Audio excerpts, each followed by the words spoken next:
David Hume stands as one of the most revolutionary and dangerous thinkers in all of human history, a figure whose intellectual output caused widespread scandal in his own time, yet whose insights continue to shape our understanding of reality, knowledge, and morality to this very day.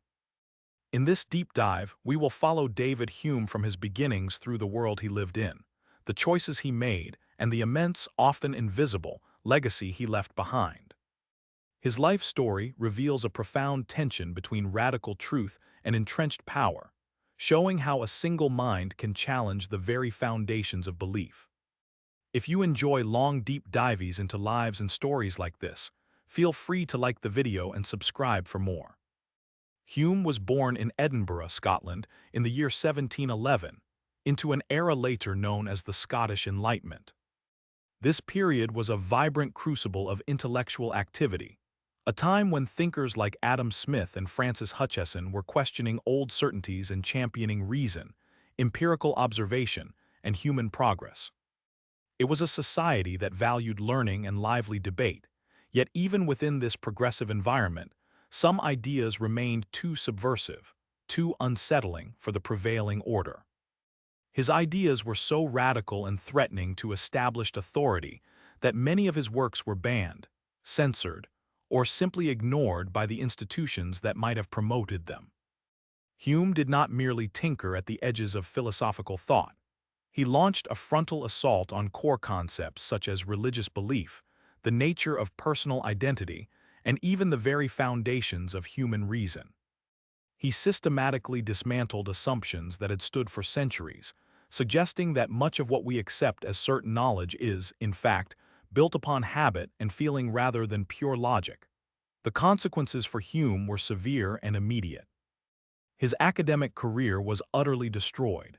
Despite his brilliance, he was twice denied professorships at Scottish universities due to the outcry against his perceived atheism and skepticism.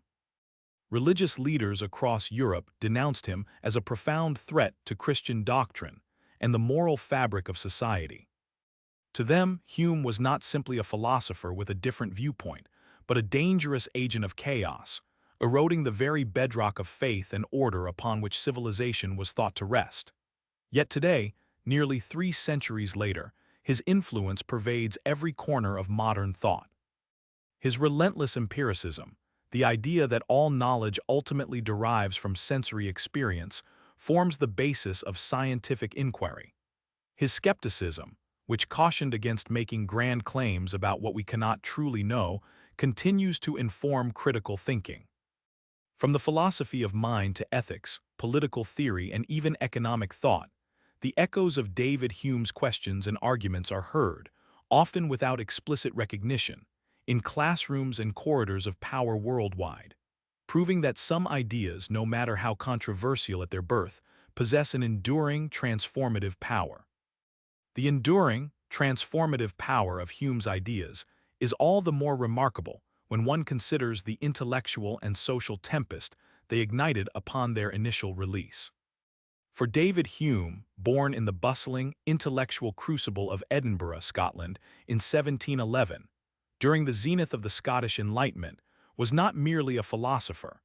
He was a provocateur whose radical insights threatened to dismantle the very foundations of Western thought, religion, and morality. He grew up amidst a vibrant intellectual scene, surrounded by figures like Adam Smith and Francis Hutcheson.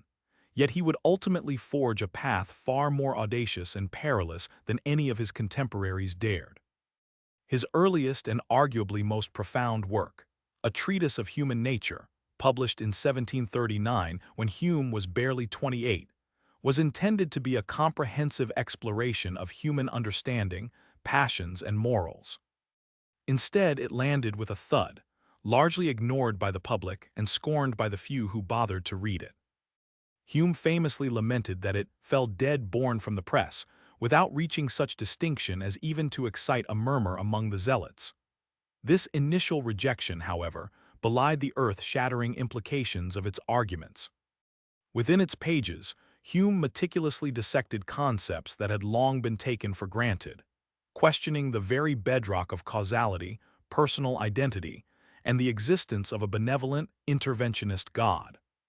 Hume's empiricism, pushed to its logical extreme, argued that all knowledge originates from sensory experience. This seemingly innocuous premise became a philosophical wrecking ball. If knowledge is derived solely from impressions and ideas, what then of concepts like cause and effect? We never observe causation, Hume contended. We only observe a constant conjunction of events, leading us to infer a necessary connection. This radical skepticism regarding causality undermined not only scientific certainty, but also the traditional arguments for God's existence based on design or first cause. If we cannot rationally prove that one event causes another, how much less can we prove the existence of an unobserved, ultimate cause of the universe? His dismantling of the rational basis for religious belief extended further. In his Essay of Miracles, a particularly incendiary piece included in his An Enquiry Concerning Human Understanding, a later, more accessible reformulation of parts of the treatise, Hume argued that it is always more reasonable to disbelieve testimony of a miracle than to believe that the laws of nature have been violated.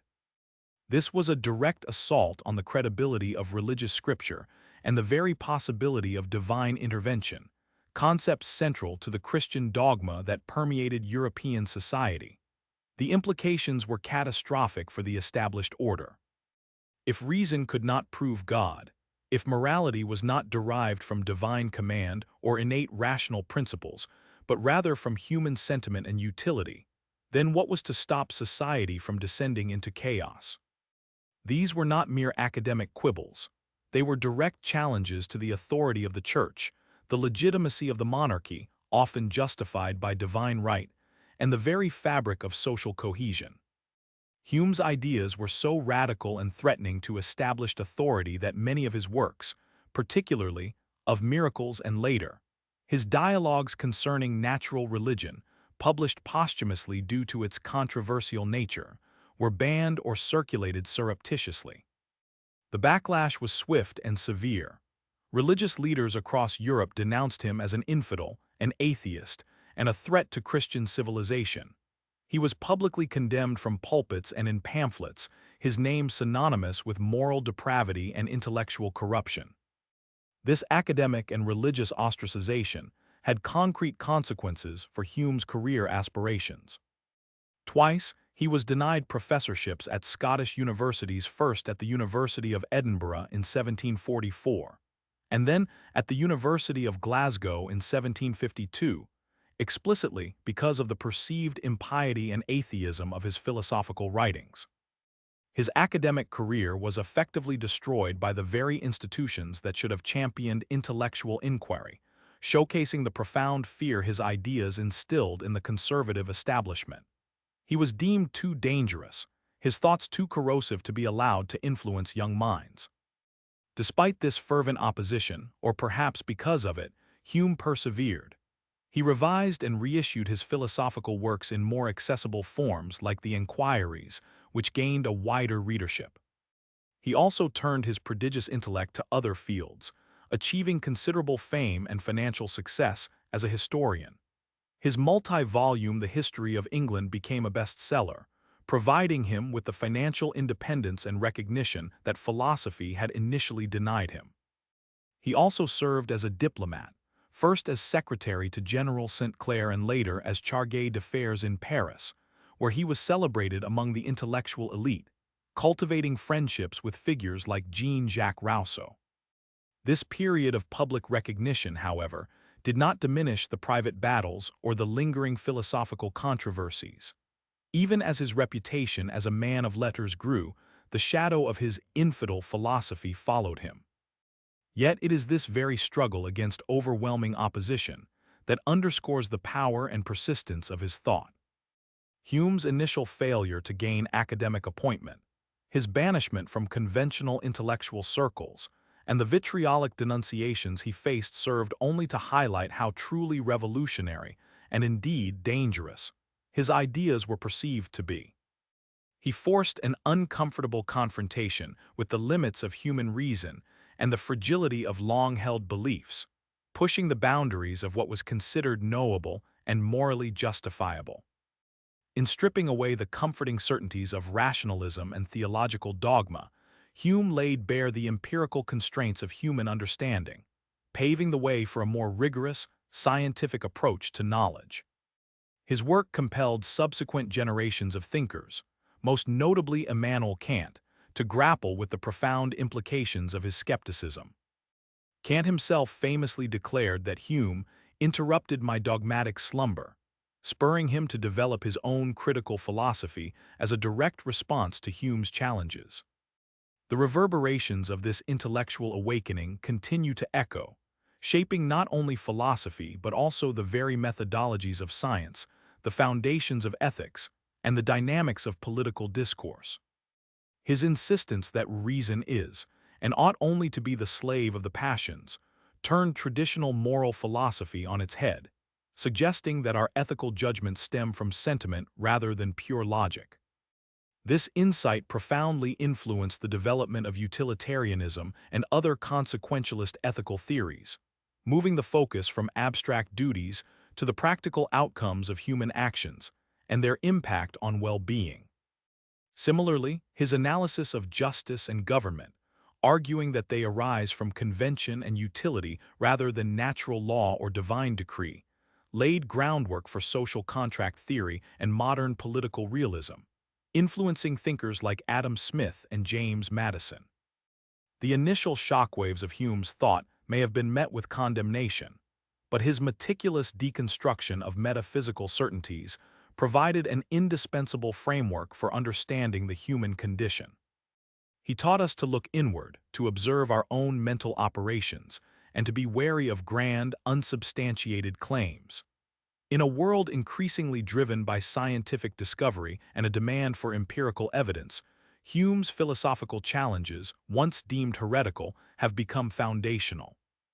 His legacy is one of intellectual courage, a testament to the power of relentless inquiry even in the face of widespread opprobrium. He remains a towering figure, not because his answers were always definitive, but because his questions were so incisive and so profoundly altered the landscape of human thought. The dangerous ideas that once cost him an academic career now form the very bedrock of countless academic disciplines, making him, without hyperbole, one of the most revolutionary thinkers to have ever lived, whose influence, nearly 3 centuries later, pervades every corner of modern thought. From cognitive science exploring the mechanisms of perception and belief formation, to contemporary debates on artificial intelligence and the nature of consciousness, Hume's insights continue to offer a powerful lens through which to examine the limits and capabilities of the human mind.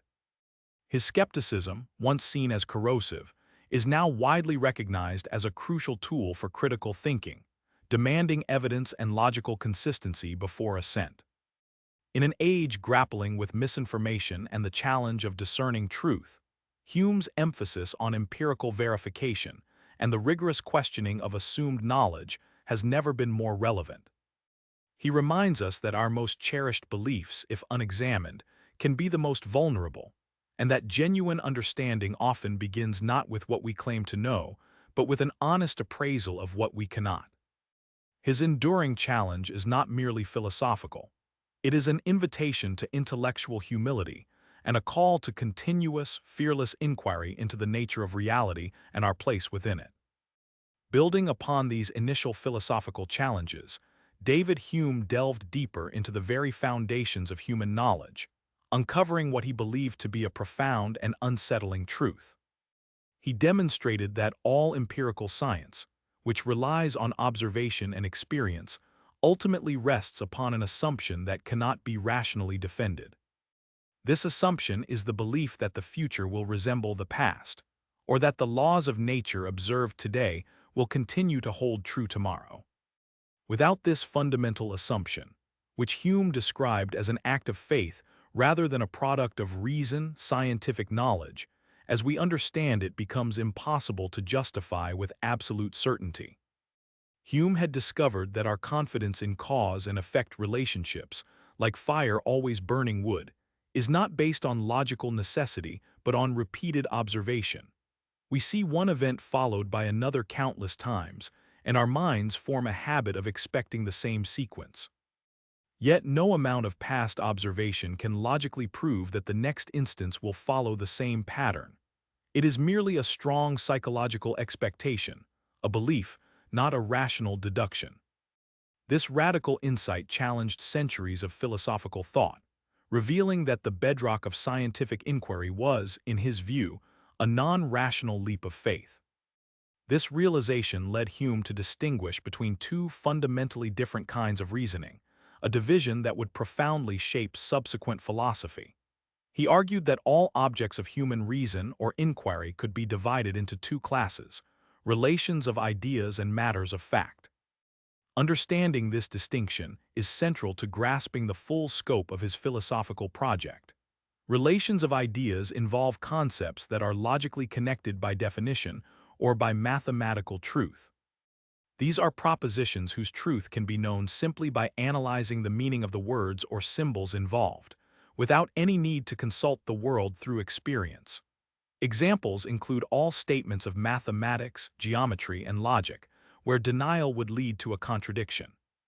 For instance, that the square of the hypotenuse is equal to the square of the two sides is a truth derived purely from the definitions and relationships within geometry itself.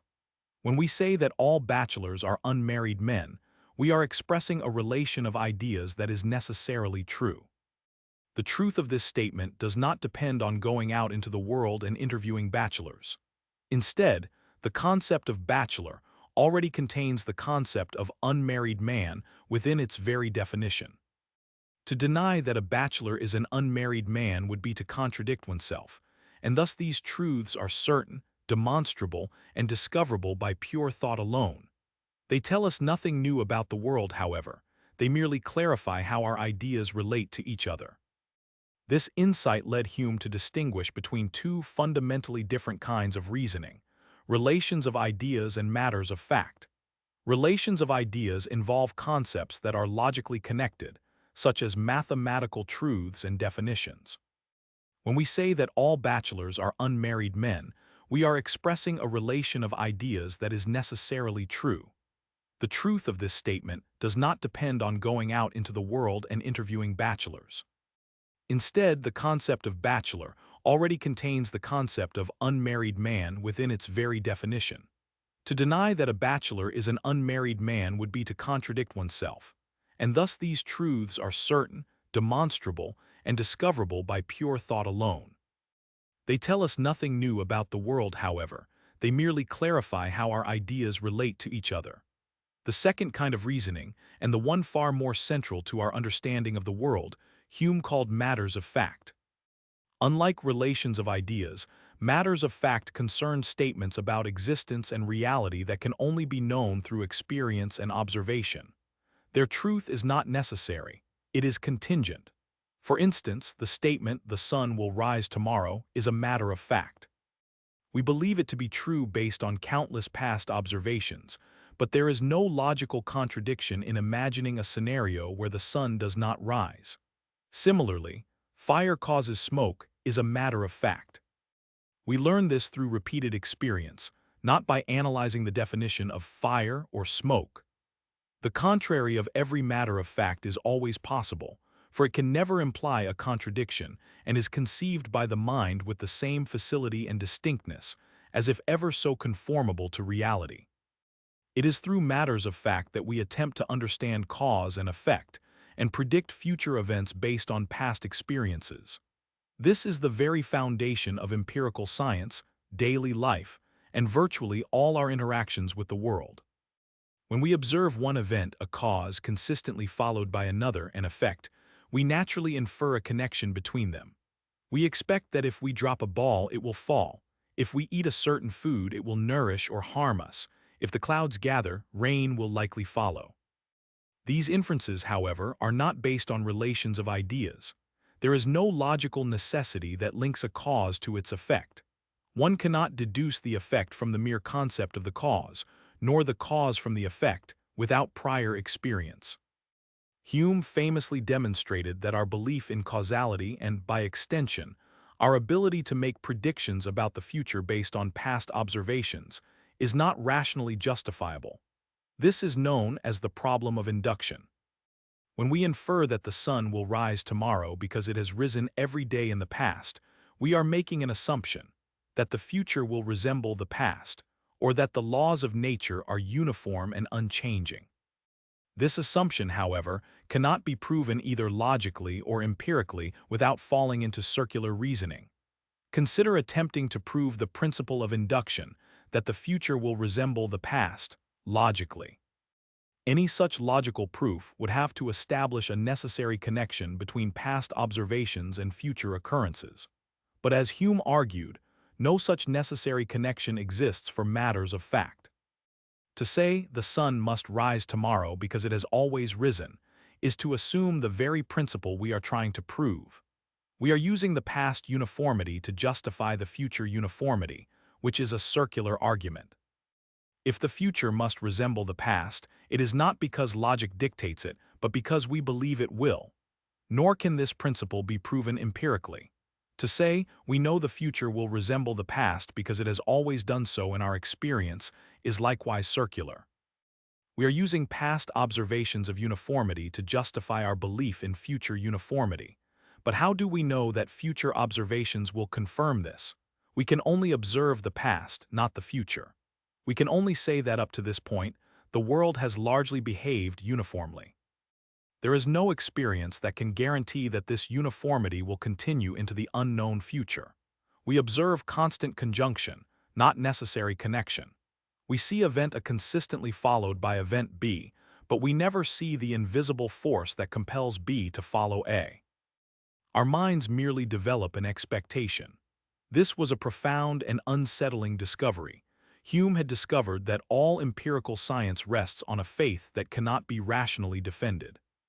The very bedrock of scientific inquiry, the ability to generalize from specific observations, to formulate laws that predict future events, and to establish cause and effect relationships, relies on the assumption that nature is uniform. Yet without this assumption, scientific knowledge becomes impossible. If we cannot rationally justify our belief that the future will resemble the past, then all our scientific laws, theories, and predictions are, strictly speaking, without a rational foundation. They are not truths derived from pure reason, nor are they certainties established through rigorous empirical proof in a way that guarantees their future validity. Instead, Hume concluded that our belief in causality and the uniformity of nature is a product of custom and habit, not reason. When we repeatedly observe event A followed by event B, our minds form an association. We become accustomed to the conjunction, and this habit leads us to expect B when we see A. This psychological impulse, though incredibly strong and necessary for daily life, is not a rational deduction. It is an instinct, a propensity to believe, that is hardwired into human nature. We cannot help but make these inferences even if we cannot rationally justify them. The implications of Hume's argument were, and remain, staggering. For centuries, philosophers and scientists had assumed that knowledge could be built on a foundation of either logical certainty or empirical proof. Hume shattered this confidence by showing that empirical proof itself relies on an unprovable assumption. This meant that what we call scientific laws, like the law of gravity or the laws of thermodynamics, are not logically necessary truths. They are generalizations based on accumulated past observations, and while immensely useful and reliable, there is no rational guarantee that they will hold true in the future. They are highly probable, given our experience, but never absolutely certain in the way a mathematical truth is. This doesn't mean science is useless or wrong. Rather, it fundamentally alters our understanding of its nature and limits. Science provides us with the best possible generalizations about how the world has behaved and therefore how it is likely to behave, but it cannot offer absolute certainty about the future. The scientific method, with its reliance on observation, experimentation, and the formation of hypotheses, is implicitly founded on the very assumption that Hume exposed as rationally indefensible. We conduct experiments assuming that if we repeat the same conditions, we will get the same results. We formulate laws expecting them to apply universally across space and time. These are not rational dictates, but pragmatic necessities for understanding and navigating the world. Hume's analysis did not seek to undermine science, but rather to clarify its epistemological basis. He showed that our knowledge of the world is less about absolute certainty and more about probability, custom, and the practical necessities of human experience. While unsettling for those who sought an unshakable rational foundation for all knowledge, it forced a re-evaluation of how we understand truth, evidence, and the very nature of human reason. His work effectively brought an end to the Enlightenment's grand project of deriving all knowledge from pure reason, ushering in an era where philosophers grappled with the limits of human understanding and the role of experience and non-rational factors in shaping our beliefs. It laid the groundwork for later philosophical movements, including logical positivism and the philosophy of science, which continued to explore the boundaries and methods of empirical inquiry in light of Hume's devastating critique of induction. The challenge Hume posed, how to rationally justify the inductive leap, remains one of philosophy's enduring problems. As David Hume developed his philosophical inquiries, he sought to clarify the foundational ways humans process information and arrive at beliefs. He observed that human understanding operates through two fundamentally distinct modes of reasoning, each with its own methodology and capacity for certainty. This crucial distinction formed the bedrock of his epistemological project, differentiating between knowledge derived from pure thought and knowledge derived from experience. One of these crucial categories Hume identified is what he termed relations of ideas, often associated with demonstrative reasoning. This form of thought deals exclusively with the connections and logical implications between concepts or ideas, without any reference to external existence. The truth of these propositions is discovered purely through intellectual analysis and logical deduction, making them independent of observation or empirical evidence. Their certainty arises from the very definitions of the terms involved. Mathematics provides the most pristine examples of demonstrative reasoning, perfectly illustrating the nature of relations of ideas. In algebra, geometry, and arithmetic, truths are not contingent upon what we perceive in the physical world. Rather, they are derived from axioms, definitions, and logical operations. These fields reveal necessary connections between abstract concepts, where the negation of a proposition would lead to a logical contradiction, rendering it inconceivable. When we engage in a geometric proof, such as demonstrating that the sum of the interior angles of any Euclidean triangle always equals 180 degrees, we are employing demonstrative reasoning. This truth is not ascertained by meticulously measuring numerous physical triangles with a protractor. Instead, it is a conclusion reached through a series of logical steps that unfold from the established definitions of lines, angles, and triangles themselves. The certainty of this statement is absolute. It expresses a truth that must hold true in all possible logical frameworks that accept those initial definitions, regardless of any real-world manifestation. This type of reasoning, while offering unparalleled certainty, possesses a precisely circumscribed domain. Its absolute reliability extends only to the abstract realm of ideas, definitions, and their logical relationships. Demonstrative reasoning can tell us with perfect assurance what must be true if certain definitions hold, but it can never inform us about what actually exists in the universe.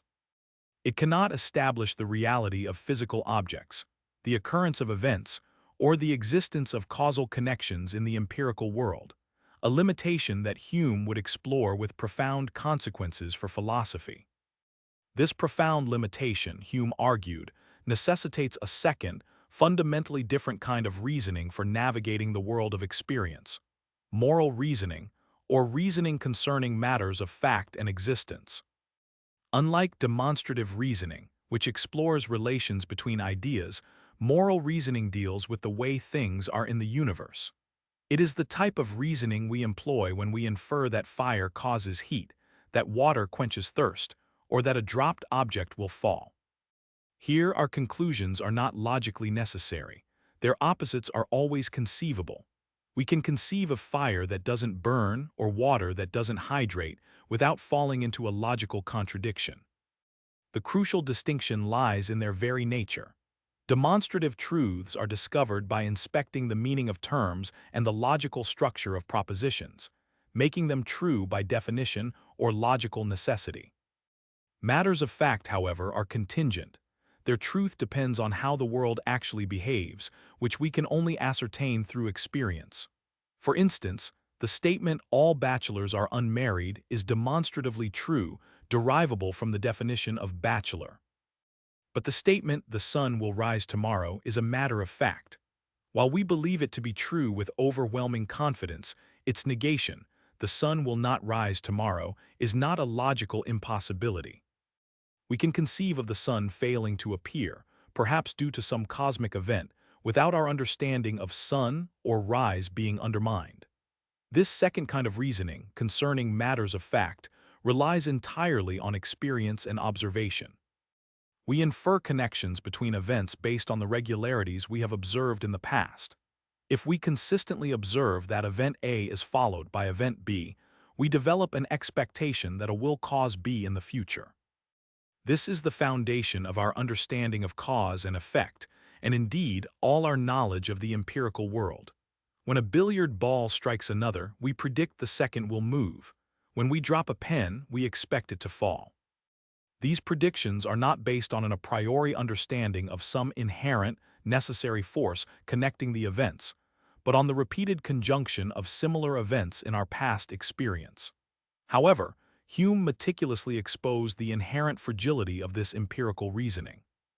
While indispensable for daily life and scientific inquiry, reasoning about matters of fact can never achieve the certainty of demonstrative reasoning. Its conclusions are always probable, never absolutely certain. The problem, as Hume famously articulated, lies in the unspoken assumption that underpins all such inferences, the assumption that the future will resemble the past. When we infer that the sun will rise tomorrow because it has risen every day heretofore, we are not making a logical deduction. We are assuming a uniformity of nature, that the unobserved future will conform to the observed past. But what justifies this assumption? Hume argued that this belief in the uniformity of nature cannot be justified by demonstrative reasoning, for it is not a relation of ideas. Its opposite, that the future will not resemble the past, or that the laws of nature might suddenly change, is perfectly conceivable and involves no logical contradiction. Nor can it be justified by moral reasoning or reasoning about matters of fact. To try to justify the principle that the future will resemble the past by appealing to past experience, e.g., "it has always been the case that the future resembles the past, so it will continue to do so," would be circular. It would be using the very principle we are trying to justify as evidence for itself, a classic case of begging the question. This left Hume with a radical conclusion. Our belief in cause and effect, and indeed our entire understanding of the empirical world, is not founded on rational necessity but on custom and habit. When we repeatedly observe event A followed by event B, our minds become accustomed to this conjunction. This habit of association leads us to expect B when we perceive A, and this expectation constitutes our idea of a necessary connection or causation. The necessity is psychological, a feeling or sentiment within us. Rather than an objective feature of the external world connecting A and B, we feel compelled to infer B from A, but there is no logical compulsion. Hume's analysis of causation has profound implications, fundamentally challenging the foundations of scientific knowledge and common sense. If our belief in cause and effect is merely a product of custom, then what justifies scientific laws? Scientific laws, by their very nature, purport to describe necessary, repeatable connections between phenomena. But if these connections are not logically necessary, and if our inference from past observations to future predictions is not rationally justifiable, then scientific knowledge, while highly useful and reliable in practice, rests on a fundamentally non-rational bedrock.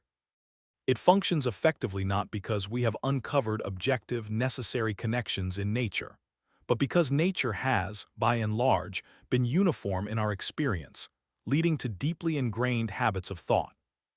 This does not mean that Hume advocated for abandoning scientific inquiry or everyday prudence. On the contrary, he recognized the absolute necessity of these habits for human survival and flourishing. We must infer that the sun will rise, that fire will burn, and that food will nourish, simply to live. But it means that the epistemic status of these beliefs is different than often assumed.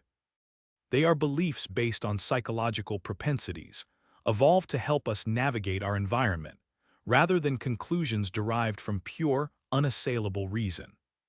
Thus, Hume's distinction between relations of ideas and matters of fact serves as the linchpin of his entire philosophical project, particularly his famous empiricist critique. All our knowledge originates from impressions, which give rise to ideas. When we analyze these ideas, we can do so in two ways, either by examining their internal logical relationships, demonstrative reasoning, or by connecting them to external experience, moral reasoning. The former yields certainty, but no information about existence. The latter yields information about existence, but no certainty. This dual nature of human understanding revealed a gaping chasm between our rational capacities and our ability to gain certain knowledge about the empirical world, a chasm that would preoccupy philosophers for centuries to come, notably inspiring Immanuel Kant's monumental efforts to bridge it. The upshot of Hume's distinction is a radical reconceptualization of human reason itself. Reason, for Hume, is not a faculty capable of discovering absolute truths about the universe independently of experience, nor is it capable of providing a secure, logical foundation for all our empirical beliefs. Instead, it operates within two distinct, limited domains. In the realm of abstract ideas, it achieves certainty but says nothing about reality. In the realm of reality, it achieves practical utility and probable beliefs, but never certainty, being ultimately tethered to the contingent flow of sensory experience and the psychological mechanisms of association.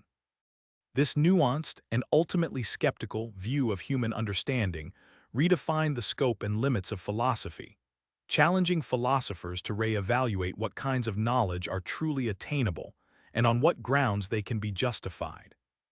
This insight, perhaps Hume's most radical contribution, carried profound implications not only for the fields of philosophy and psychology, but also for the very foundations of how we understand human experience itself. His rigorous empiricism, which insisted that all knowledge ultimately derives from sensory experience, led him to question the most deeply held assumptions about the self, opening up new avenues for understanding consciousness and identity.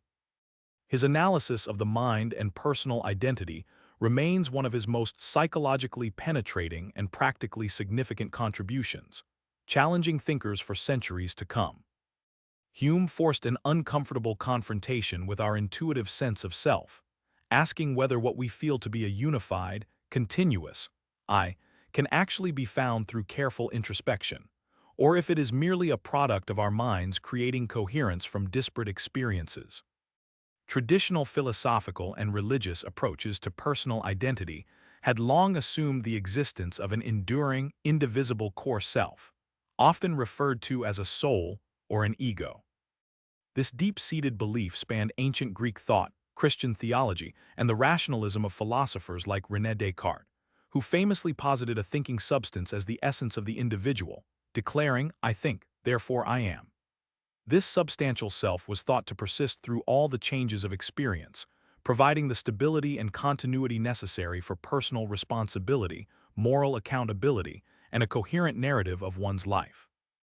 It was considered the fixed point around which memories, emotions, and actions revolved, an unchanging observer of a constantly changing world. Without this stable anchor, many believed personal identity would dissolve, and with it, the very basis for human ethics and agency.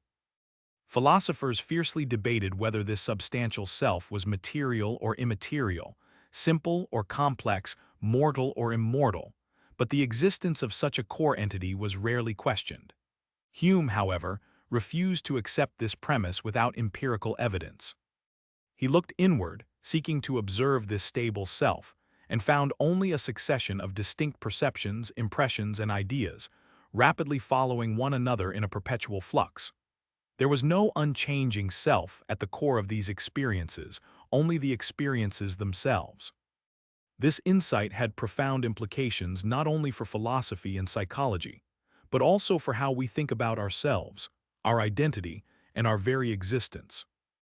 Hume's analysis of the mind remains one of his most psychologically penetrating and practically significant contributions, challenging millennia of entrenched assumptions. The radical nature of Hume's conclusion becomes clearer when contrasted with the traditional views it dismantled. As noted, traditional philosophical and religious approaches to personal identity had assumed the existence of a persistent, unified, and self-identical self, or soul. This substantial self was thought to persist through all the changes of experience, providing the stable foundation for personal identity, memory, and moral responsibility. Philosophers debated whether this substantial self was material or immaterial, simple or complex, mortal or immortal, but the existence of such a core entity was rarely questioned. It was the anchor against the turbulent sea of sensory input and fleeting thoughts. Hume, however, saw no such anchor. He likened the mind not to a solid, enduring self, but to a bundle or collection of different perceptions, which succeed each other with inconceivable rapidity and are in a perpetual flux and movement. Imagine a theater, he suggested, where various scenes rapidly unfold. The mind, in his view, is merely the stage on which these perceptions play out, or perhaps even the succession of plays themselves, with no enduring proprietor or audience member always present and watching. There is no enduring I observing these perceptions. The I is the stream of perceptions. This bundle theory of the self was, and remains, deeply unsettling for many. If there is no stable, unchanging self, what then becomes of personal identity? How can we say that the person who wakes up today is the same person who went asleep yesterday, or the same person who committed a crime years ago, deserving of punishment? If our identity is merely a collection of transient experiences, how can we speak of moral responsibility, free will, or even the continuity of consciousness? These questions, once seemingly self-evident based on the assumption of a persistent self, now loomed large and problematic. Hume himself acknowledged the difficulty in fully embracing this view in everyday life. He confessed that, when I enter most intimately into what I call myself, I always stumble on some particular perception or other, of heat or cold, light or shade, love or hatred, pain or pleasure. I never can catch myself at any time without a perception, and never can observe anything but the perception. This introspective experiment, accessible to anyone, forms the empirical bedrock of his argument. We might feel a strong intuition of our own stable identity, but Hume argued this intuition is a product of how our minds associate similar perceptions over time, rather than evidence of a simple, enduring substance. He attributed our belief in a unified self to a natural psychological tendency, the imagination's propensity to conflate a succession of closely related and continuous perceptions with a single, unchanging entity. We observe a continuous succession of thoughts, feelings, and sensations, and because they follow one another so smoothly and are often causally connected, our minds mistakenly attribute to them a fundamental identity and unity that they do not possess. It's similar to how we might perceive a flickering flame as a continuous source of light, even though it's a rapid succession of distinct chemical reactions. For Hume, memory plays a crucial role in constructing this illusory sense of self. It links together past perceptions with present ones, creating a narrative continuity. However, he argued that memory does not reveal a pre-existing self, but rather constitutes the connections between perceptions that we then mistake for a self. The self, then, is a kind of fiction, a convenient label we apply to a constantly changing flow of experiences, held together by relations of resemblance, contiguity, and causation. It's a grammatical necessity, a linguistic convenience, rather than an ontological reality. This deconstruction of the self paved the way for modern psychological thought. Freud's model of the ego, id and superego, for instance, presents a far more fractured and dynamic picture of the mind than any substantial self-theory. Later cognitive science and neuroscience, with their focus on emergent properties of complex neural networks, often find themselves more aligned with Hume's emphasis on processes and relations rather than fixed entities. The self, in many contemporary views, is seen less as a substance and more as an ongoing construction, a narrative we tell ourselves, constantly updated and revised. The practical significance of Hume's bundle theory extends beyond academic psychology. It challenges our intuitive understanding of grief, loss, and personal growth.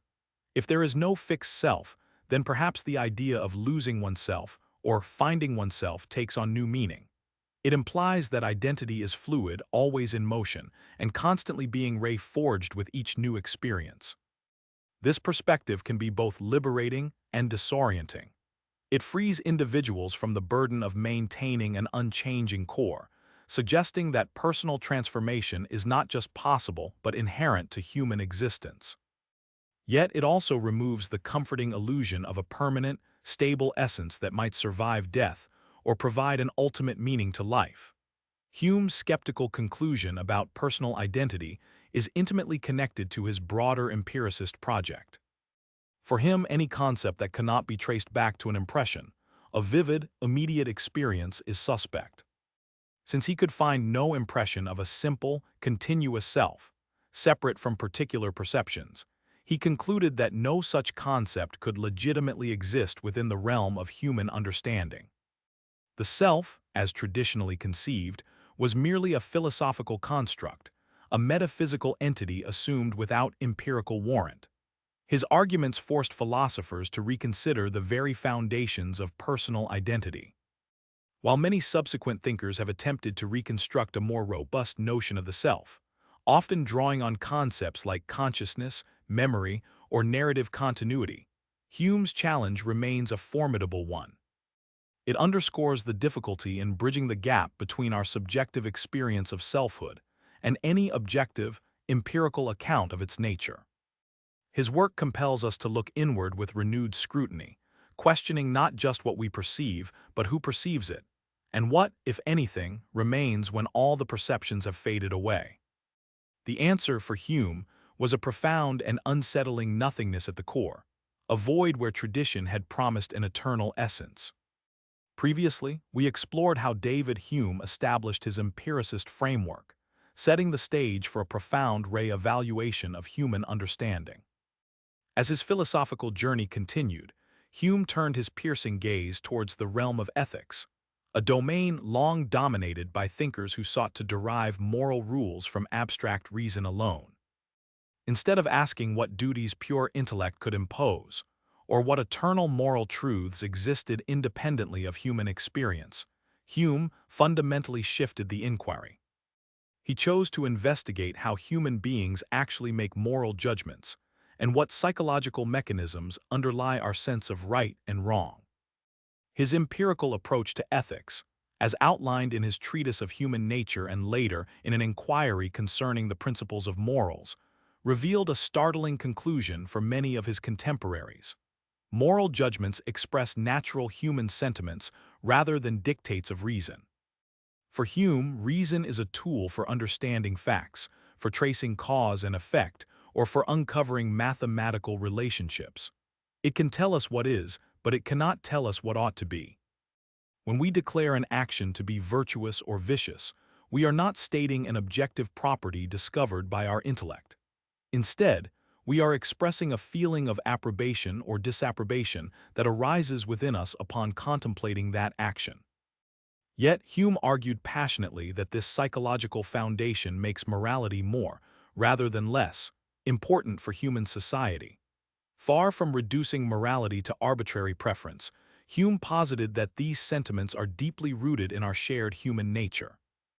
They are not capricious but stable and widely distributed across humanity, allowing for a common moral understanding.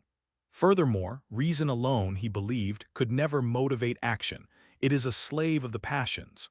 It is our feelings, our desires, our sympathies that stir us to act. Therefore, a morality grounded in these universal sentiments possesses a compelling power that abstract reason could never achieve, making it a robust and indispensable force for social cohesion. Understanding this sentimental basis of ethics became the key to developing more realistic and effective approaches to human conduct and governance. If morality springs from natural feelings like sympathy and fellow feeling, then cultivating these sentiments, rather than merely intellectualizing abstract rules, becomes paramount for fostering a virtuous society. This perspective challenged the prevailing rationalist views that emphasized moral instruction through pure logical argument. Instead, Hume suggested that moral improvement would come from shaping our emotional responses and social interactions to encourage those sentiments that lead to beneficial outcomes for all. Moreover, Hume was careful to distinguish moral judgments from ordinary personal preferences or selfish emotions. Moral judgments, he explained, involve a distinctive kind of emotional response that is different from merely liking or disliking something based on our immediate self-interest. They arise from a moral sense that operates through universal sympathy, allowing us to approve or disapprove of actions and characters from a general, disinterested point of view. When we judge an action to be good, we are not saying it pleases us personally, but rather that it elicits a particular feeling of approval when considered from an impartial perspective that takes into account the well-being of others. This profound insight marked a pivotal turn in ethical philosophy, redirecting its focus from abstract principles to the intricate workings of the human heart and mind. This profound insight marked a pivotal turn in ethical philosophy, redirecting its focus from abstract principles to the intricate workings of the human heart and mind. Hume's project was not to derive moral rules from abstract reason or divine command, but rather to observe and explain how human beings actually make moral judgments and why they are motivated to act morally. He essentially moved ethics from the realm of speculative metaphysics into the domain of empirical psychology and social observation. Instead of asking what moral rules could be logically deduced or divinely ordained, Hume embarked on a groundbreaking investigation into the is of human morality. He meticulously examined the actual operations of the mind when confronted with virtuous or vicious actions, much like a scientist observes phenomena in the natural world. This empirical approach revealed that moral judgments are not the cold, dispassionate conclusions of reason, nor are they dictates from an external authority. Instead, they are deeply rooted in our natural human sentiments. When we call an action good or bad, we are not stating an objective fact about the world, but rather expressing a particular feeling of approval or disapproval that arises within us upon contemplating that action from a specific, impartial perspective. But to say that morality is based on sentiment is not to relegate it to mere subjective whim or arbitrary preference. This was perhaps Hume's most crucial and subtle contribution, directly addressing the concern that an ethics divorced from reason would collapse into relativism. Far from undermining morality, Hume argued that this psychological foundation actually makes morality more, rather than less, important and robust for human society. Our moral sentiments are not idiosyncratic, they are part of our shared human nature. They arise from a common capacity for sympathy, a powerful principle that allows us to enter into the feelings of others and thus feel a common bond. Sympathy, for Hume, is not merely pity or compassion, though it often manifests as such. It is a more fundamental mechanism, the capacity to communicate sentiments from one person to another, to feel what another feels, albeit in a lesser degree, simply by observing their situation or expressions. When we witness an act of kindness, we sympathetically share in the pleasure of the recipient and the satisfaction of the giver, leading to our approval of the action. Conversely, when we observe cruelty, we share in the distress of the victim, leading to our disapproval. This mechanism allows individuals to transcend their immediate self-interest and adopt a more general, shared perspective. It enables us to feel concern for the well-being of others, even strangers, and to approve of actions that promote the common good. This distinctive kind of emotional response, which forms the basis of moral judgments, is fundamentally different from ordinary personal preferences. My preference for chocolate ice cream is a subjective feeling tied directly to my individual palate. It carries no moral weight and does not demand agreement from others. My approval of an act of charity, however, is not merely a statement about my personal liking. It is a sentiment born of sympathy and a consideration of the actions, effects from a general point of view. This impartial perspective is cultivated through the imaginative exercise of putting ourselves in the shoes of all affected parties and considering the overall utility and agreeableness of the action for society as a whole. While individual sentiments might vary in strength or nuance, the underlying capacity for sympathy and the tendency to approve of what is socially beneficial are deeply ingrained and widely shared among humanity. The implications of this understanding were profound. If morality springs from our shared human capacity for sympathy and our natural inclination to approve of actions that benefit society, then ethical principles are not arbitrary. They are deeply rooted in what makes us human and what allows us to live together in functioning communities. This framework provides a naturalistic explanation for the widespread agreement on many moral values, even across diverse cultures. We approve of justice, benevolence, and fidelity because these qualities naturally evoke feelings of pleasure and approval when considered from an impartial standpoint, and because they are evidently useful and agreeable for social intercourse. Conversely, we disapprove of injustice, cruelty, and perfidy because they naturally elicit feelings of pain and disapproval, and because they disrupt the very fabric of society. Hume argued that virtues are qualities of character that are either useful or agreeable to ourselves or to others. Usefulness refers to the tendency of a quality to promote the happiness or well-being of individuals or society. Agreeableness refers to qualities that are immediately pleasing or charming, such as wit, modesty, or good humor. For instance, justice is praised not because a rational deduction dictates it, but because its utility in maintaining social order and cooperation is universally acknowledged and felt.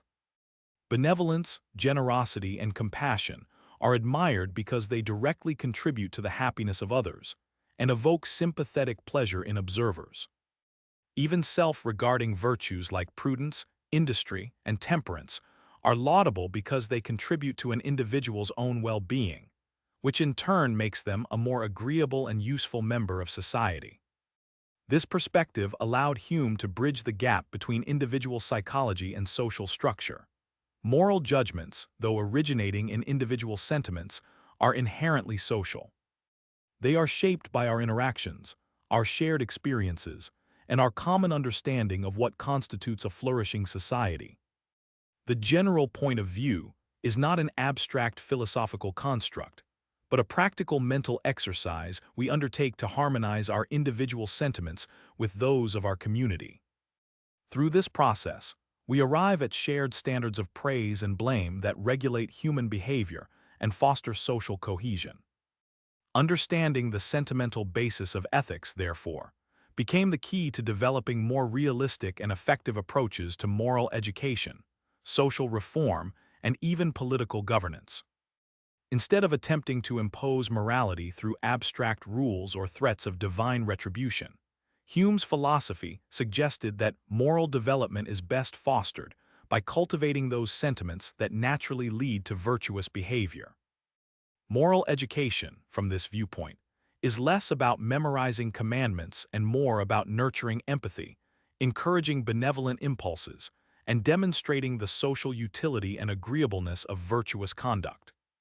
By understanding the springs of human action, the passions and sentiments that truly motivate us, we can design social institutions and practices that align with these natural inclinations, promoting happiness and order more effectively than any system built solely on abstract reason. For Hume, morality was not an external constraint on our nature, but a profound expression of it, essential for individual well-being and the flourishing of human society. After exploring the foundations of human understanding and the limits of reason, David Hume turned his penetrating gaze towards the realm of morality and ethics. He believed that our moral judgments were not derived from abstract reason alone, but from sentiment, from feeling. In his ethical framework, Hume distinguished between two fundamentally different kinds of moral virtues, operating according to distinct principles and having different origins in human experience. This was a crucial separation for understanding how we value actions and character traits. One category Hume identified was what he called natural virtues. These are qualities like benevolence, gratitude, compassion, generosity, and clemency. These virtues, he argued, arise directly from natural human sentiments and instincts, much like our aesthetic judgments of beauty or ugliness. They do not require complex reasoning or a sophisticated societal structure to be recognized or appreciated. They seem to be hardwired into our emotional constitution. When we see someone suffer, our immediate, unthinking response of empathy and a desire to alleviate their pain is an expression of these natural, uncultivated inclinations. To illustrate, consider a moment when you witness someone in distress, perhaps a child who has fallen and is crying. The spontaneous pang of sympathy you feel, the urge to offer comfort or help, and the subsequent action you might take to assist them, represent the expression of a natural virtue. Such actions often appear to be unmediated by conscious calculation. They emerge from a direct and immediate emotional response. This inherent capacity for fellow feeling, for experiencing the emotions of others as if they were our own, forms the bedrock of natural virtue. These natural virtues, Hume contended, are remarkably universal across human societies and cultures. While their specific manifestations might vary, the underlying sentiments of compassion, familial affection, or gratitude appear to be fundamental features of human nature. They are rooted in our shared biological and emotional constitution, making them easily understandable and estimable wherever human beings gather. They reflect what it means to be human in a basic, unadorned sense, fostering connection and cooperation without requiring explicit rules or complex social contracts. Artificial virtues, on the other hand, represent a different kind of moral phenomenon. These are moral attitudes and practices that do not spring directly from natural sentiment, but rather develop only within particular societies. They are supported and maintained by social conventions, education, and collective agreements that address the practical necessities of human interaction. The most prominent example Hume discussed in this category is justice, alongside fidelity to promises and allegiance to government. These are not virtues we would instinctively perform in a state of nature without a prior understanding of societal rules, but they become absolutely essential for the functioning and stability of any complex community. They bridge the gap between individual desire and collective utility, creating the framework within which our natural sentiments can flourish. Hume's profound insight lay not just in identifying these two categories, but in illuminating their distinct origins and modes of operation. While both contribute to societal well-being and earn our moral approbation, they do so through different mechanisms and possess differing degrees of universality. Let us return to the realm of natural virtues. Unlike artificial constructs, these arise directly from the original principles of the human mind, requiring no elaborate system of rules or prior agreement to be understood or appreciated. Consider the spontaneous act of compassion. When you witness someone in distress, a child crying, an elder stumbling, an animal suffering, the immediate surge of empathy and the impulse to offer assistance is a quintessential expression of natural virtue. There is no complex calculation involved, no reflection on societal norms or future reciprocation. The sympathetic chord is struck directly by the perception of suffering, eliciting a natural inclination towards succor. Benevolence, gratitude, and compassion spring from this innate capacity for fellow feeling, a fundamental aspect of human psychology that binds us together long before any formal societal structures are established. This inherent, unlearned quality is precisely why natural virtues are largely universal across human societies. While cultural expressions of these virtues might vary, the specific rituals of generosity, the particular ways gratitude is shown, the underlying sentiment, and the moral approval they evoke remain remarkably consistent. A generous person is admired, a compassionate one praised, and a grateful one cherished, regardless of geographical location or historical epoch. These virtues reflect basic features of human nature: our inherent sociality, our vulnerability, and our capacity for both suffering and joy. They are rooted in the very fabric of our shared biological and psychological makeup, making them intuitively recognizable and valued almost everywhere humanity flourishes. Their utility, while significant, often feels like a happy consequence rather than the direct motivation. We approve of them because they feel good and are beneficial, but we perform them because our nature inclines us to do so. Artificial virtues, by contrast, are not spontaneous outpourings of natural sentiment, but rather moral attitudes and practices that develop only within specific societal contexts. They are the product of human artifice, conventions, and education, designed to address collective problems that individual natural sentiments alone cannot reliably solve. While our natural benevolence might prompt us to help a neighbor in need, it cannot, for instance, spontaneously create a stable system of property rights or enforce contractual obligations across an entire population. For this, we require a framework of shared understanding and agreed-upon rules, which, over time, become internalized as virtues. The creation of artificial virtues is a testament to humanity's capacity for reasoned self-governance and its recognition of the need for collective action. Hume argued that these virtues arise from a sense of common interest, where individuals perceive that general rules, even if they occasionally inconvenience a particular person, are ultimately beneficial for all. Justice, in its various manifestations upholding property rights, ensuring fair exchange, respecting contractual agreements is a prime example. No innate passion compels us to respect the arbitrary lines that delineate one's property from another's, nor to strictly adhere to a promise when doing so might be personally disadvantageous. Yet without a shared commitment to these principles, society would descend into chaos, making sustained cooperation and progress impossible. The process through which artificial virtues emerge is not necessarily a conscious, top-down legislative act, but often a gradual evolution of conventions that prove useful and beneficial. Over generations, these practices become ingrained, taught to children, reinforced by social approval and disapproval, until they assume the moral authority of natural virtues.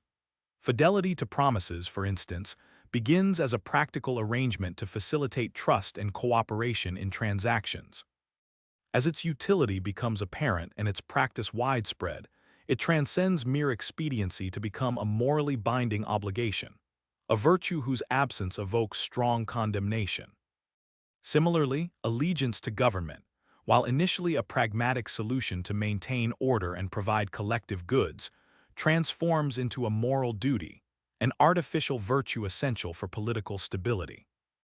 We learn to feel a moral obligation to obey laws and support legitimate authority, not primarily out of instinctive affection for abstract institutions, but because we recognize the indispensable role of government in preserving the very conditions under which our natural virtues can be safely expressed.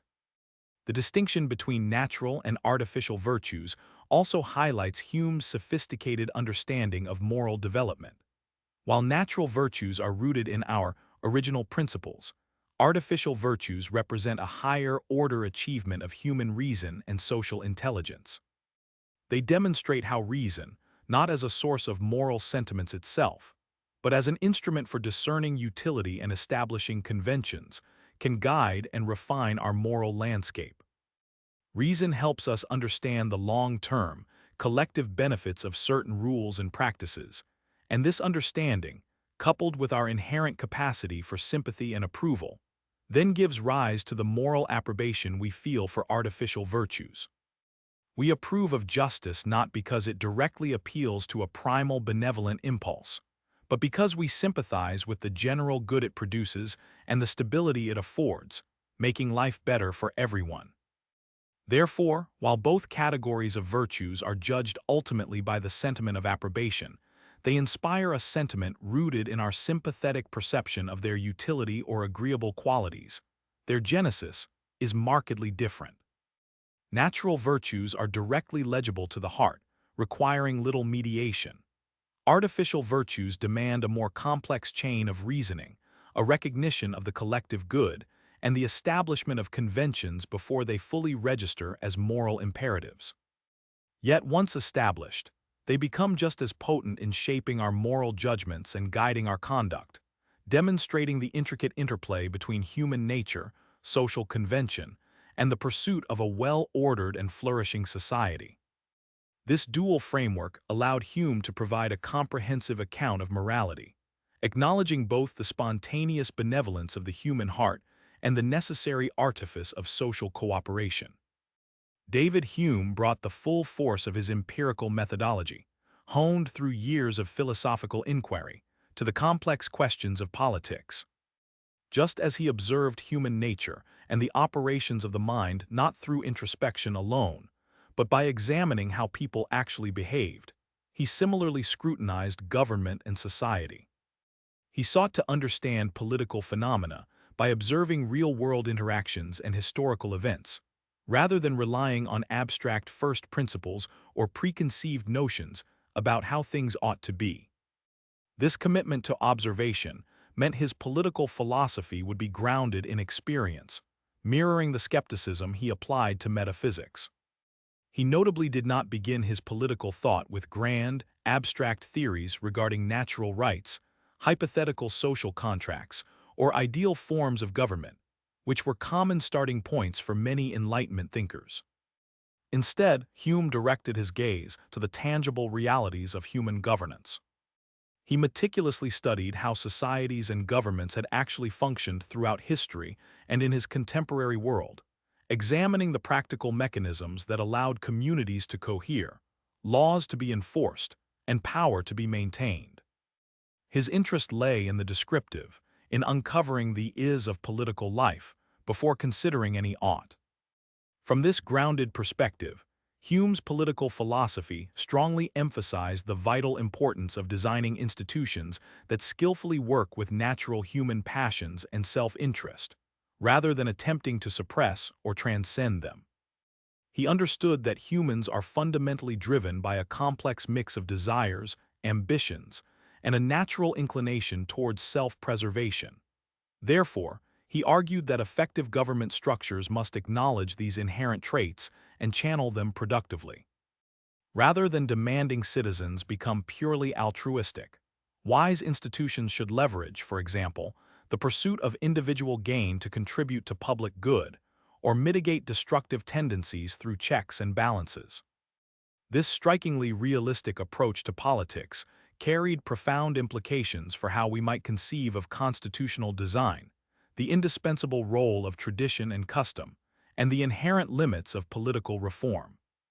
For Hume, a constitution was not a set of perfect rules handed down from above, but rather an evolving framework shaped by historical circumstance and practical necessity.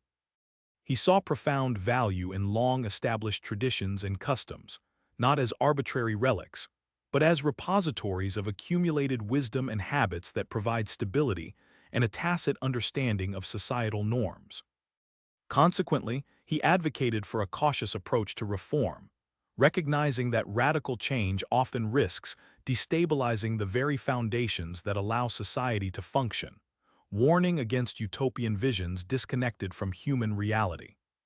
Significantly, Hume directly challenged a popular 18th-century theory, which asserted that legitimate government must be based upon the explicit consent of the governed.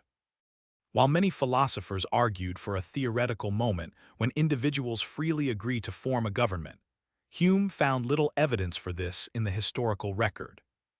Most governments, he observed, arise from conquest, usurpation, or gradual accretion of power, rather than a conscious, unanimous agreement. Instead, he proposed that a government's legitimacy stems more from the habit of obedience among its populace and its ability to provide order and security. People obey not because they explicitly signed a contract, but because it is generally convenient and stable to do so, and because resistance often brings greater harm. This pragmatic outlook positioned Hume squarely against the prevailing rationalist currents of his era, particularly those advocating for the social contract theory. He considered such theories, whether derived from a state of nature as posited by Locke or from a categorical imperative as later suggested by Rousseau, to be largely speculative and historically unfounded.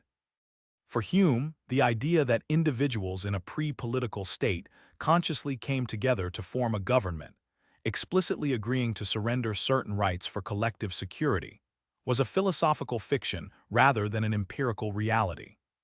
He challenged his contemporaries to produce any historical evidence of such an event, pointing instead to the messy, often violent, and always gradual formation of actual states. No existing government, he argued, could genuinely trace its origins to such a pristine, unanimous agreement among free and equal individuals. Hume approached political questions with the same rigorous, empirical methodology that he applied to all other branches of philosophy. Rather than beginning with abstract theories about natural rights, social contracts, or ideal forms of government, he started by meticulously observing human nature and historical experience. He believed that understanding how people actually behave, and how societies have actually evolved over centuries, offered a far more reliable basis for political theory than speculative reasoning about what should be. This empirical lens revealed that human beings are complex creatures, driven by a mix of self-interest, limited benevolence, habit, and passion, rather than pure reason alone. Consequently, Hume argued that a stable political order could not be built upon the expectation of universal virtue, or a foundational mythical contract. His political philosophy therefore emphasized the profound importance of designing institutions that work with natural human propensities and interests, rather than attempting to transcend them or suppress them through unrealistic appeals to altruism or civic duty.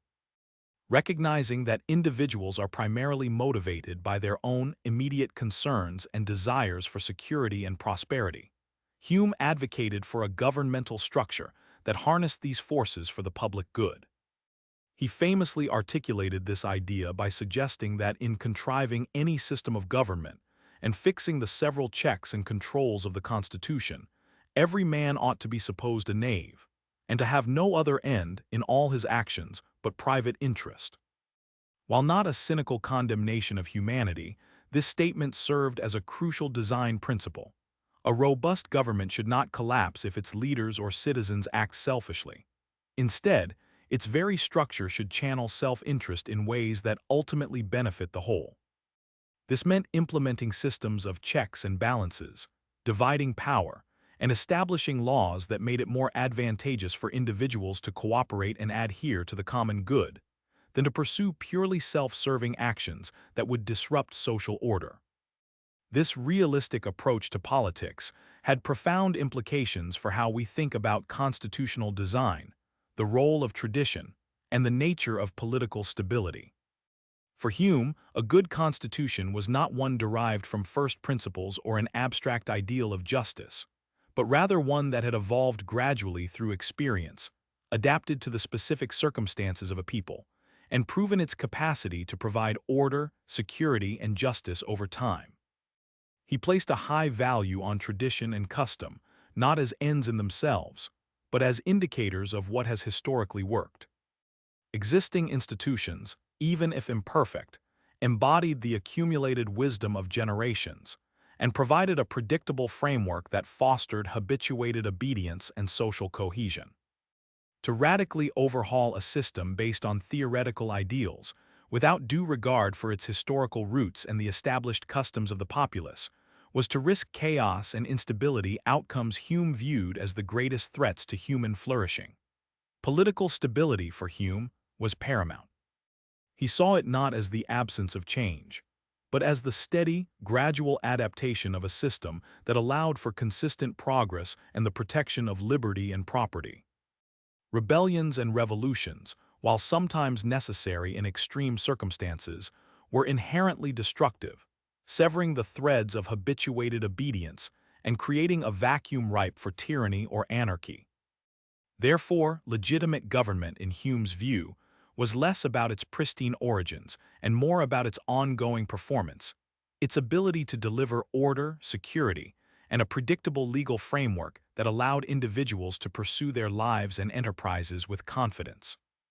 The habit of obedience, cultivated over generations through the consistent operation of government, was the true bedrock of political authority, far more potent and reliable than any abstract social contract that could be broken. Furthermore, Hume's emphasis on utility and convenience as the foundations of political obedience distinguished his thought from both the divine right theorists and the natural rights theorists. It wasn't God's will or an inherent moral imperative that compelled obedience, but rather the practical recognition that cooperation within a stable political framework was generally more beneficial than disruptive individualism. Laws, property rights, and governmental authority were not immutable dictates of nature, but conventions that had evolved because they served useful purposes, preventing chaos, facilitating trade, and protecting individual security. These conventions derived their force from their utility, from the widespread recognition that adhering to them led to better outcomes for everyone, even if they occasionally imposed burdens on individuals. Hume was a proponent of mixed government, believing that a balance of power among different elements of society, e.g., monarchy, aristocracy, and democracy, as seen in the British Constitution, offered the best bulwark against tyranny and factionalism. Such a system, with its inherent checks and balances, naturally worked with human propensities for self-interest, allowing different groups to pursue their aims while preventing any single power from dominating entirely. The ambition of one part would counteract the ambition of another, leading to a dynamic equilibrium that protected liberty more effectively than any abstract declaration of rights. This approach underscored his empirical methodology. Rather than imagining an ideal, perfectly rational ruler or populace, he sought a constitutional design that accounted for the inevitable flaws and competing interests within society. He admired the British Constitution for its gradual development and its capacity to adapt, embodying the very principles of experience and utility that he championed. His skepticism extended also to the idea of perfect government, or the belief that society could be endlessly perfected through rational design. Hume understood that all human institutions are inherently imperfect, shaped by the limitations of human nature and the contingencies of history. The pursuit of an ideal, he warned, often leads to greater suffering and instability than the patient cultivation of existing, flawed systems. This didn't mean advocating for political quietism or resisting all reform. Rather, it called for a cautious, incremental approach to change, grounded in an understanding of its potential consequences and an appreciation for the delicate balance of social forces. Reforms should be guided by experience and aimed at addressing specific grievances or improving the practical functioning of government, rather than grand, sweeping transformations based on abstract theory. In essence, Hume provided a deeply practical and psychologically informed account of political life. He demystified government, stripping away the theoretical scaffolding of divine right and natural rights, and instead presented it as a human contrivance, albeit a crucially important one, designed to manage the complexities of human interaction. His analysis highlighted the powerful, often unacknowledged, role of habit, convention, and self-interest in shaping political behavior and maintaining social order. By anchoring political theory in the observable realities of human nature and historical development, Hume offered a profoundly influential alternative to the prevailing rationalist traditions, laying the groundwork for subsequent realist and evolutionary approaches to political science. His insights continue to resonate, reminding us that effective governance is less about philosophical purity and more about the art of managing human affairs in a world of imperfect individuals and contingent circumstances. His work remains a powerful antidote to utopian political thinking, advocating instead for a humble, pragmatic, and historically informed approach to the challenges of collective living. We have followed David Hume through his life, his challenges, and his profound intellectual contributions. As we reach the conclusion of his story, it becomes clear that Hume's thinking extends far beyond the explicit arguments of his time. His profound insights into human nature and the mechanisms of our judgment continue to resonate, especially in the realm of aesthetics. Understanding the intricate relationships between different types of value became an important task for subsequent generations of thinkers. Hume compelled us to think deeply about how we weigh moral judgments, practical considerations, and aesthetic appraisals, suggesting these are not always neatly separable categories, yet each holds its own distinct authority and influence on our lives. Hume's analysis suggested that aesthetic experience makes distinctive and irreplaceable contributions to human understanding and well-being, standing apart from purely rational or strictly moral considerations. He proposed that our appreciation of beauty, our emotional responses to art, and our judgments of taste are not simply whims or errors of logic. Instead, they represent a fundamental aspect of human experience, a unique way in which we engage with the world and derive meaning. This perspective elevated aesthetics, positioning it as a core component of what it means to be human, something that could not be reduced to mere utility or abstract reasoning. The influence of Hume's aesthetic philosophy extended far beyond the 18th century and continues to shape discussions on beauty, art, and taste in the present day. His radical empiricism, which grounded all knowledge in experience, naturally led him to investigate how sensory perception and sentiment informed our judgments of art. This approach laid a critical foundation for later philosophical movements and artistic theories, challenging simplistic notions of objective beauty and encouraging a deeper exploration of the subjective elements at play in our appreciation of art. His approach to the standard of taste particularly influenced the development of art criticism and cultural theory, providing a nuanced framework for judging art without succumbing to pure relativism or dogmatic absolutism. Hume acknowledged the subjective nature of individual taste, yet he also argued for certain shared principles rooted in universal human sentiments, refined by experience and education. This balance allowed for a recognition of diverse individual preferences while still enabling meaningful critical discourse about the quality and enduring value of artistic works, a framework many critics still navigate today. Contemporary debates about aesthetic relativism, cultural appropriation, and the formation of artistic canons in art and literature often find their roots in questions first articulated or profoundly addressed by Hume. When we ask whether all art is equally valid, or whether certain cultural expressions can be authentically appreciated by outsiders, or how a body of works becomes enshrined as classic, we are grappling with the very issues Hume explored. His reflections on the nature of judgment, the role of sentiment, and the possibility of a common ground for taste continue to offer profound insights into these complex and often contentious discussions long after his passing. The interplay of values, aesthetic and otherwise, one of the profound implications of Hume's aesthetic theory, often understated, concerns the relationships between different types of value. Before Hume, discussions of art and beauty frequently conflated aesthetic merit with moral virtue, utility, or even truth.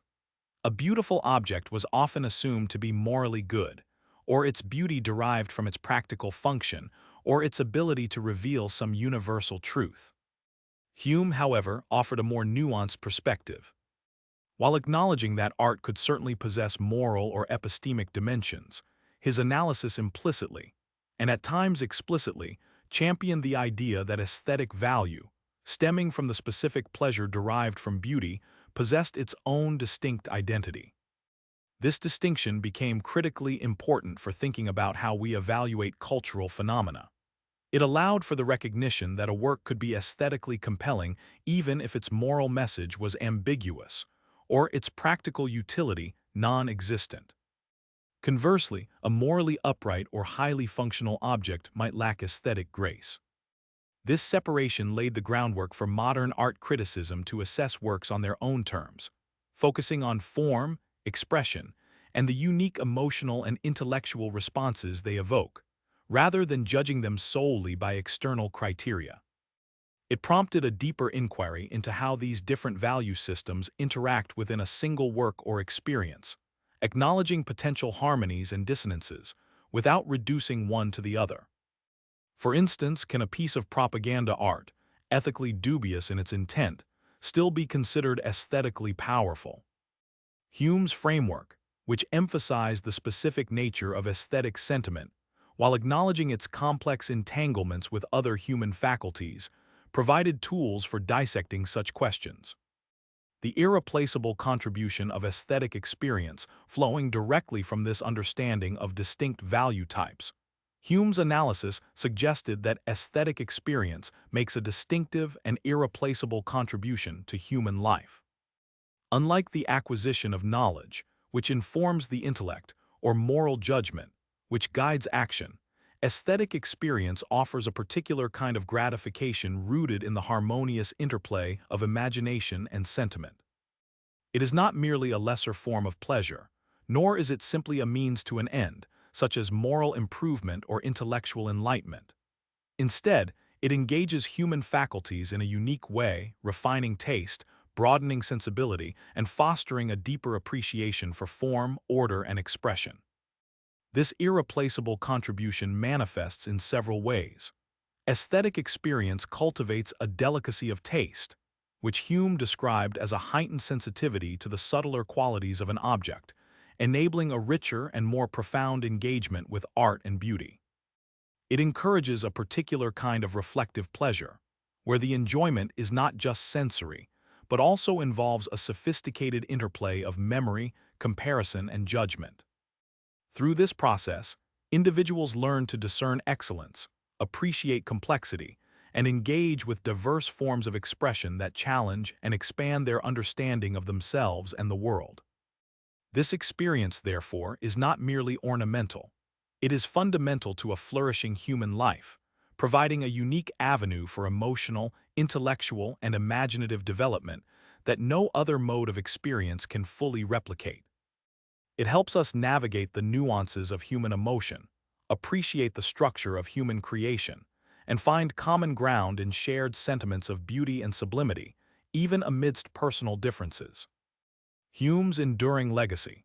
Beyond the 18th century, the influence of Hume's aesthetic philosophy extended far beyond the 18th century and continues to profoundly shape contemporary discussions in philosophy, art criticism, and cultural theory. His seminal essay, Of the Standard of Taste, in particular, served as a foundational text that sparked extensive debate and inquiry into the nature of aesthetic judgment. Its brilliance lay not just in posing the problem, the seemingly irreconcilable tension between subjective feeling and objective standard, but in offering a sophisticated, empirically grounded solution. He refused to dismiss either the individual's sentiment or the possibility of universal agreement, instead proposing a complex interplay of human nature, cultural refinement, and critical discernment. This nuanced approach resonated through subsequent generations of thinkers. Immanuel Kant, for instance, in his Critique of Judgment, explicitly engaged with Hume's ideas, even as he sought to establish a more rigorously transcendental foundation for aesthetic judgment. British empiricists and many figures in the Scottish Enlightenment continued to build upon Hume's framework, refining ideas about sentiment, sympathy, and the role of the imagination in aesthetic appreciation. Even in the 20th and 21st centuries, philosophers of art grappling with questions of value, meaning, and interpretation often find themselves returning to Hume's insights, whether to affirm, critique, or adapt his arguments for new contexts. His work remains a touchstone for anyone seeking to understand the intricate balance between personal feeling and shared criteria in matters of taste. Shaping art criticism and cultural theory, Hume's approach to the standard of taste directly influenced the development of art criticism and cultural theory as distinct disciplines. By articulating criteria for the true judge delicacy of taste, good sense, practice, comparison, and freedom from prejudice, He provided a blueprint for how critical evaluation could move beyond mere personal preference. Critics, armed with these Humean virtues, could strive to articulate judgments that, while originating in sentiment, aspired to a form of intersubjective validity. This allowed for the emergence of sophisticated discourse around art, where evaluations were justified not by appeals to divine decree or absolute rules, but by reasoned arguments grounded in human experience and cultivated sensibility. This framework helped professionalize art criticism, providing a theoretical basis for critics to educate public taste, identify excellence, and contribute to the ongoing dialogue about what constitutes significant art. It also gave rise to the idea that taste could be improved not by simply learning rules, but by cultivating one's faculties through exposure, reflection, and comparison. In cultural theory, Hume's ideas underpin much of the thinking about cultural transmission and the evolution of aesthetic norms. His emphasis on shared human nature, albeit modulated by cultural and historical particularities, offered a model for understanding how certain artistic conventions and tastes become established and propagated within societies, influencing collective aesthetic sensibilities over time. The concept of a common ground for taste, even one achieved through refinement, continues to inform debates about universal versus particular aesthetic values. Hume in contemporary debates the enduring relevance of Hume's aesthetic philosophy is perhaps most evident in its continued resonance within contemporary debates about aesthetic relativism, cultural appropriation, and the canon formation in art and literature. Aesthetic relativism. In an age characterized by multiculturalism and postmodern skepticism towards universal claims, the debate between aesthetic relativism, all tastes are equal, and objectivism, there are objective standards of beauty, remains central. Hume's position, situated between these two extremes, offers a powerful alternative. He acknowledged the subjective nature of sentiment, but posited the possibility of a standard of taste based on common human faculties and refined judgment. This nuanced stance allows contemporary thinkers to navigate the tension between respecting diverse perspectives and upholding criteria for excellence. Hume helps us argue that while individual preferences vary, not all aesthetic judgments are equally valuable or well-founded. He provides a vocabulary to discuss how certain judgments might be better informed, more discerning, or less prejudiced, without resorting to dogmatic universalism. His framework encourages us to seek common ground not in immutable rules, but in the shared structure of human perception and feeling, refined through experience and critical engagement. Cultural appropriation. Discussions surrounding cultural appropriation, the adoption or use of elements of a minority culture by members of the dominant culture, often touch upon deep aesthetic and ethical questions. When is borrowing an appreciation, and when is it an exploitation? Hume's emphasis on freedom from prejudice, as a characteristic of the true judge, offers an important lens here. A judge free from prejudice would approach art from another culture with an open mind, seeking to understand its internal logic, its historical context, and the sentiments it aims to evoke, rather than imposing external standards or dismissively appropriating its forms without due reverence or understanding. While Hume did not specifically address cultural appropriation, his principles can be extended to critique judgments that fail to acknowledge the specific cultural conditions and meanings embedded in artworks, particularly when those judgments are made from a position of privilege or ignorance. His work encourages a more empathetic and informed approach to cross-cultural aesthetic engagement, recognizing that genuine appreciation requires a shedding of preconceived notions and a sincere effort to understand the perspective of the creator and the original cultural context. Canon formation, the ongoing re-evaluation of the Western canon, questioning which works are deemed classic, and why directly implicates Hume's ideas about the standard of taste and the long-term consensus. Hume famously argued that the same Homer who pleased at Athens and Rome 2,000 years ago is still admired at Paris and London. He believed that works that endure over time and across diverse cultures do so because they appeal to the general principles of approbation in human nature. This concept provides a framework for understanding how canons form not just through arbitrary power dynamics, but also through a slow, cumulative process of informed critical consensus. However, Hume's ideas also invite critical scrutiny of existing canons.